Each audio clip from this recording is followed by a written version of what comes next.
एजेंडे में यही है कि हम विधायक कैसे बनेंगे, हम सांसद कैसे बनेंगे, हम मंत्री कैसे बनेंगे। यानी एक ही एजेंडा है कि राजा कोई भी हो, रानी पटरानी हम ही बनते रहेंगे। उपेंद्र तिवारी ने दिखाई अपनी ताकत, कार्यकर्ताओं की जबरदस्त बैठक। स्वर्गीय विनोद राय के श्रद्धांजलि सभा के लिए बुलाई अपने आवास पर बैठक। सैकड़ों की संख्या में प्रमुख कार्यकर्ताओं ने उपस्थित होकर जताया उपेंद्र तिवारी के प्रति अपना समर्थन। जी हां, फेफना विधानसभा आजकल भारतीय जनता पार्टी के नेताओं का अखाड़ा बनता जा रहा है।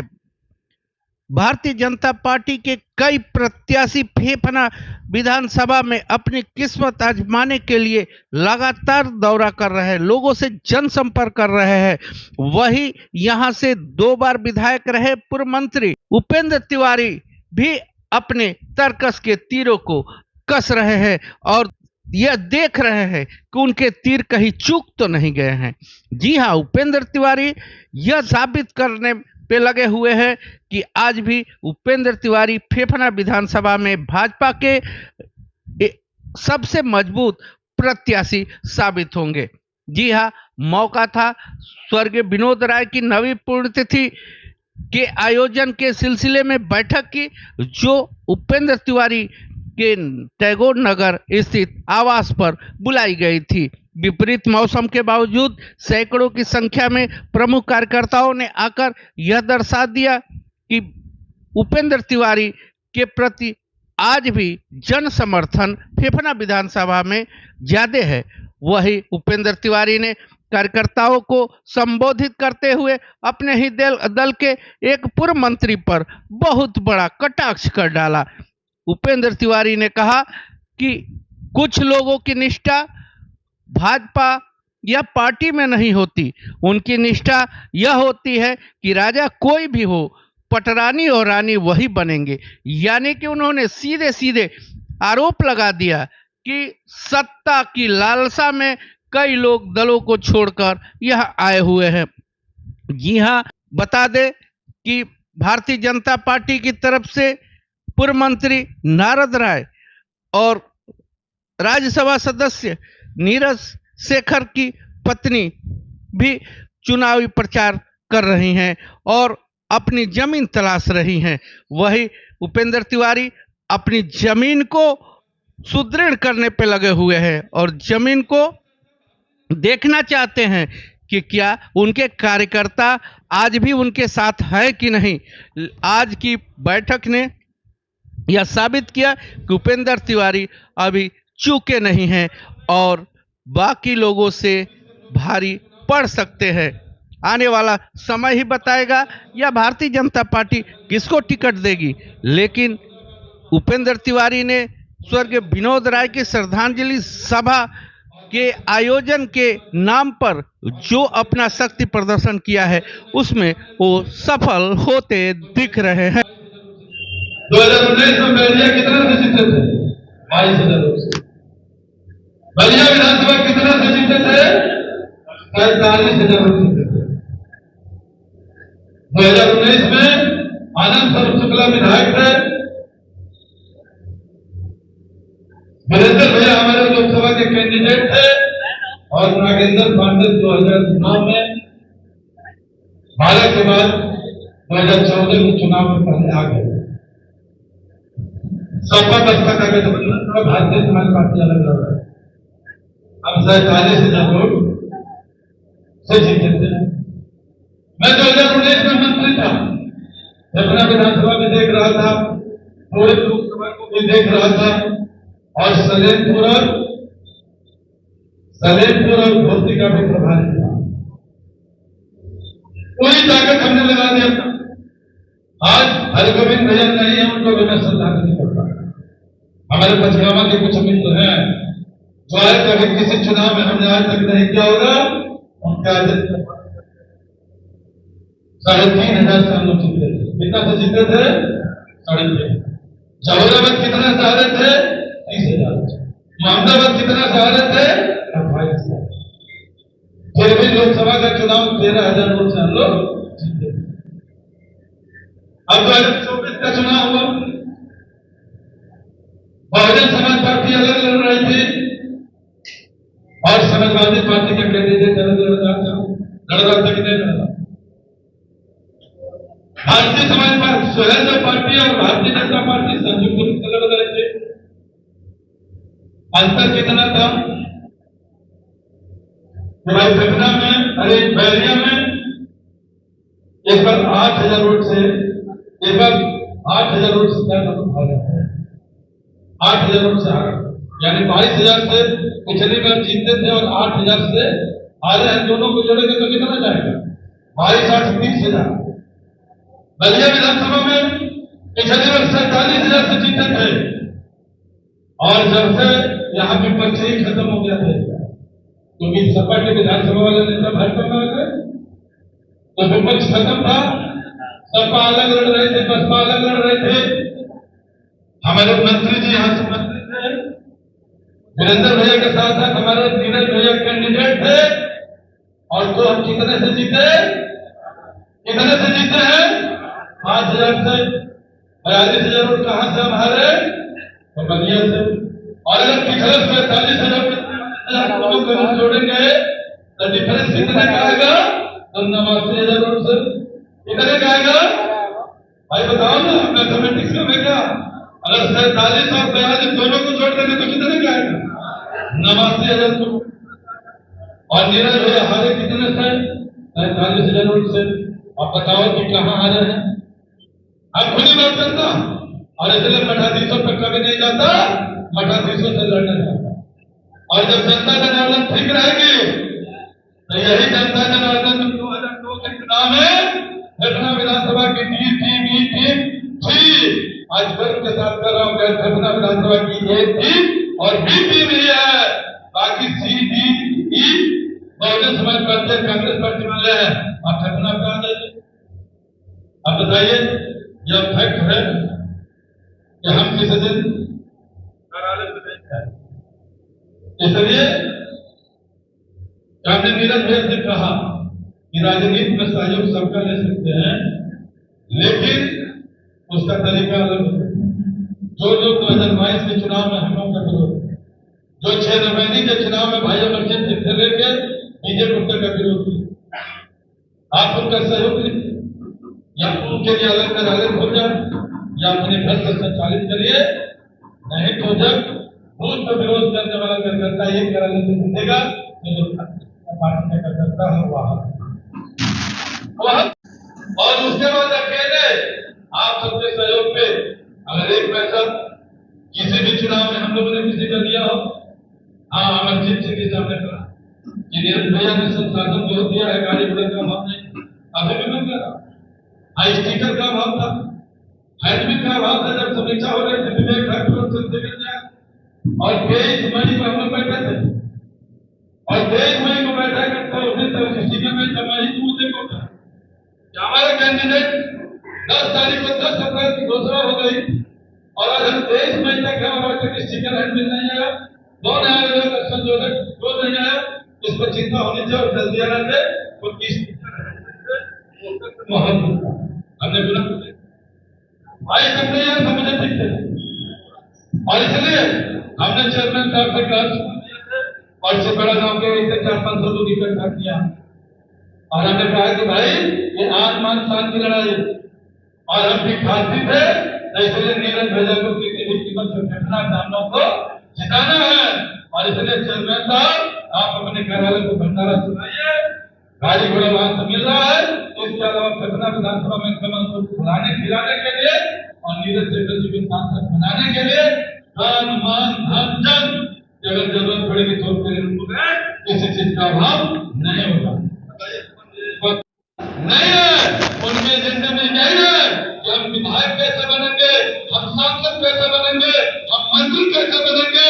यानी एक ही एजेंडा है कि राजा कोई भी हो, रानी पटरानी हम ही बनते रहेंगे, चाहे सपा में बनते रहे, कांग्रेस में बनते रहे या भारतीय समाज पार्टी में बनते रहे। तो मित्रों, हम लोग तो जानते हैं कि हम लोग भारतीय जनता पार्टी और चुनौतियों से लड़ना ठीक से जानते हैं, चुनौतियों से और इसलिए मित्रों, हम आपको भी धन्यवाद देना चाहते हैं कि पहले ही मैंने कहा और अभी कह रहा हूं कि आपने सामाजिक और राजनीतिक सूझबूझ का परिचय लोग कहते हैं हमारे कुछ भाई भटके हुए 2005 और इसीलिए वो कभी भी आप चुनाव लड़ेंगे तो 2-4 लोग भटकते ही भटकते। हर चुनाव का यही नियम कि 2-4-10% लोग घटेंगे, 10-20-25% बढ़ेंगे। 2017 के भी चुनाव देखिए, 2012 का देखिए, 2007 का देखिए, 2002 का देखिए, या किसी भी व्यक्ति का कोई भी चुनाव, जब कोई व्यक्ति अपने पति पत्नी को संतुष्ट परिवार को नहीं कर सकता तो हम लोग वैचारिक कर देते। लेकिन डटने की चोट पे कहना कि समाज के अंदर जितने भी नेता होंगे, जितने भी पॉलिटिकल पार्टियां होंगी, उस पार्टियों में सबसे बेहतर अगर कहीं टक्कर करता है तो जमुना विधानसभा के अंदर है, और सबसे बेहतर नेता अगर किसी ने चुना है तो और यह समन्वय बलिया और पूर्वांचल और उत्तर प्रदेश हिंदुस्तान की धरती पर किसी भी राजनीतिक दल और भारतीय जनता पार्टी में ये नहीं मिलने वाला है। इसलिए कि चुनौती कुछ नहीं है। आज भी मैं कह रहा हूं कि पिछली बार भी सपा बसपा वाला उम्मीदवार एक गिरा होता और भारतीय समाज पार्टी अगर होती तो भी हम चुनाव जीत गया तो भी नहीं जीत गया। अगर से भारतीय सुहेलदेव पार्टी अगर अलग भी नहीं होती और अगर पूरा पूर्वांचल में गठबंधन सुहेलदेव पार्टी से होती तो पिछली बार के रिजल्ट 325 के ऊपर आया। और इसलिए आज भारतीय जनता पार्टी और भारतीय सुहेलदेव पार्टी का गठबंधन है, और जब दोनों का गठबंधन है तो हमारे सामने आपके सामने कोई टिकने वाला है क्या? कोई टिकने वाला है क्या? जोर से नहीं बोल रहे। कोई टिकने वाला है? कोई नहीं टिकने वाला। और इसलिए आपको याद होगा तो बहुत पहले 7-8 महीने पहले मीटिंग हुई थी यहाँ, तो मैंने आपसे कहा था कि पिछली बार 9 अगस्त कार्यक्रम दिवस थे, मैं विनोद राय के कार्यक्रम के आयोजन के लिए कार्यक्रम करूंगा और उसी दिन खेल महोत्सव के कार्यक्रम का भी शुभारंभ है।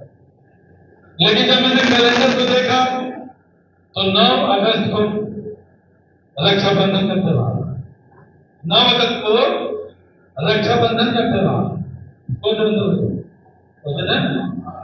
रक्षाबंधन का त्योहार, और उस दिन कम से कम 25 में मेरी झंडा चलता है। रक्षाबंधन में हर एक भाई अपने बात को रक्षा करा के रखवाएंगे, और इसलिए हमने कहा और कार्यक्रम के रूपरेखा के लिए पिछली बार भी बलिया जिले के प्रभारी मंत्री जी, मंत्री जी आज किस तरह का यहाँ पे कार्यक्रम रखे थे और कितने लोग यहाँ पे इकट्ठा हुए? हमारे यहाँ जो 12-13 अगस्त की रात में 2016 में जब उत्तर प्रदेश के अंदर समाजवादी पार्टी की एक आतताई सरकार था, और उस समय एक चंद्रमा यादव नामक कार्यकर्ता के लिए जब नरही थाने का पशुपालक के लिए नरही थाने का घेराव किया था, तो उसी समय समाजवादी पार्टी के उस समय के तत्कालीन मंत्री नेताओं के इशारे पे हमारे और हमारे हजारों कार्यकर्ताओं के ऊपर लाठी और गोलियां 10:30 बजे रात में चलाई गई थी, जिसमें एक कार्यकर्ता हमारा विनोद राय शहीद हो गया था और दर्जनों की संख्या में कार्यकर्ता गोली से घायल हुए थे। उसी विनोद राय की शहादत दिवस आगामी 12 अगस्त को प्रत्येक साल हम मनाते हैं। तो 9वीं शहादत दिवस विनोद राय की पुण्यतिथि है, जो नरही में उनकी मूर्ति हम लोगों ने स्थापित किया है, और उसी मूर्ति के पास एक भव्य सभा का आयोजन होता है, जिसमें हजारों की संख्या में लोग फेफना विधानसभा के और बलिया के भारतीय जनता पार्टी के कार्यकर्ता के नाम पे भारतीय जनता पार्टी के कार्यकर्ता और अन्य जनमानस के लोग भी आकर के श्रद्धांजलि देने के लिए आते हैं। उसी कार्यक्रम को मूर्त रूप देने के लिए उत्तर प्रदेश सरकार के यशस्वी वित्त मंत्री और संसदीय कार्य मंत्री, हम सबके वरिष्ठ नेता माननीय सुरेश खन्ना जी, भारतीय सुहेलदेव पार्टी के राष्ट्रीय महासचिव संगठन श्री अरविंद राजभर जी, गोरखपुर क्षेत्र के क्षेत्रीय अध्यक्ष श्री शाहजानंद राय जी सहित तमाम ऐसे नेता भारतीय जनता पार्टी के जो उस कार्यक्रम में शिरकत करेंगे, संगठन के लोग शिरकत करेंगे और भाई विनोद राय जी को श्रद्धांजलि दी जाएगी। एक कार्यक्रम यह है, और दूसरा कार्यक्रम कि माननीय प्रधानमंत्री जी, मुख्यमंत्री जी और माननीय अनुराग ठाकुर जी की प्रेरणा से जब मैं खेल मंत्री था तो पूरे उत्तर प्रदेश और देश में सांसद खेल स्पर्धा का कार्यक्रम कराया। तो ठीक उसी के बाद हम विधानसभा स्तर पे भी फेफना खेल महोत्सव का आयोजन कराते रहे हैं, जिसमें पिछली बार भी गौरी भैया के नाम पे खेल का आयोजन हुआ था। उसकी भी तैयारी बैठक के लिए, यानी दोनों कार्यक्रम के लिए, भाई विनोद राय जी को श्रद्धांजलि देने के लिए, फेफना विधानसभा में खेल का आयोजन नवंबर माह में कराने के लिए, गांव-गांव और कस्बों में जनता को जगाने के लिए आज के प्रमुख कार्यकर्ताओं की बैठक हमने आहूत की थी, जिसमें अपेक्षा से ज्यादा हजारों की संख्या में फेफना विधानसभा में के प्रमुख कार्यकर्ता आए और अपना वचन दिए। हमें भरोसा है कि 12 तारीख को विनोद राय को श्रद्धांजलि देने के लिए वहां जगह कम पड़ रहा है। पटरानी कौन है बोल रहे हैं? पटरानी कौन है? राजनीति में रानी और पटरानी महारानी बहुत होते हैं। इसमें जब आप पत्रकार हैं, अध्ययन करेंगे तो हर दल में रानी, पटरानी और महारानी मिलेंगे।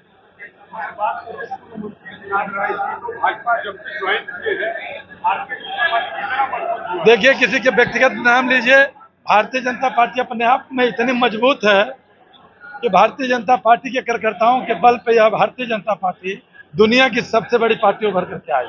तो भारतीय जनता पार्टी के कार्यकर्ताओं के पास इतनी ताकत है, मोदी जी और योगी जी, माननीय अमित शाह जी, नड्डा जी का नेतृत्व है कि भारतीय जनता पार्टी अपने आप में फेफना में भी, बलिया में भी, उत्तर प्रदेश और देश में इतनी मजबूत है कि उसकी प्रेरणा पूरा दुनिया लेकर के चल रही है।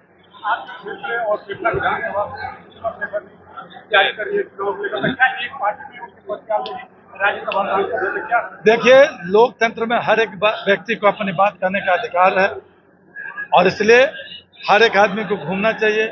भारतीय जनता पार्टी में एक संगठनात्मक ढांचा है, एक पार्लियामेंट्री बोर्ड है, एक शीर्ष नेतृत्व है, एक सर्वे करने का तरीका है, एक संगठन की गाइडलाइन है और उस गाइडलाइन के आधार पे जिसके मन में होगा, फेफना के 3,80,000 कार्यकर्ता हैं, चाहे सब लड़ सकते हैं, सबको छूट है। ये थोड़ा ना हमारे माथे पे लिखा हुआ है।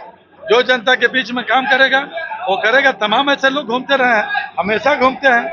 2002 में भी घूमते थे, 7 में भी घूमे, 12 में भी घूमे, 17 में भी घूमे, 22 में भी घूमे, 24 उसमें भी घूमेंगे। घूमने वाले को कोई रोक नहीं सकता, घूमने के लिए सबको छूट भी है। और हम तो खुला कहना चाहते हैं कि फेफना विधानसभा नहीं, बलिया जिला प्रदेश में जहां जिसको वो है, जो घूम रहा है वो भारतीय जनता पार्टी को मजबूती तो प्रदान कर रहा है और इसलिए करना चाहिए।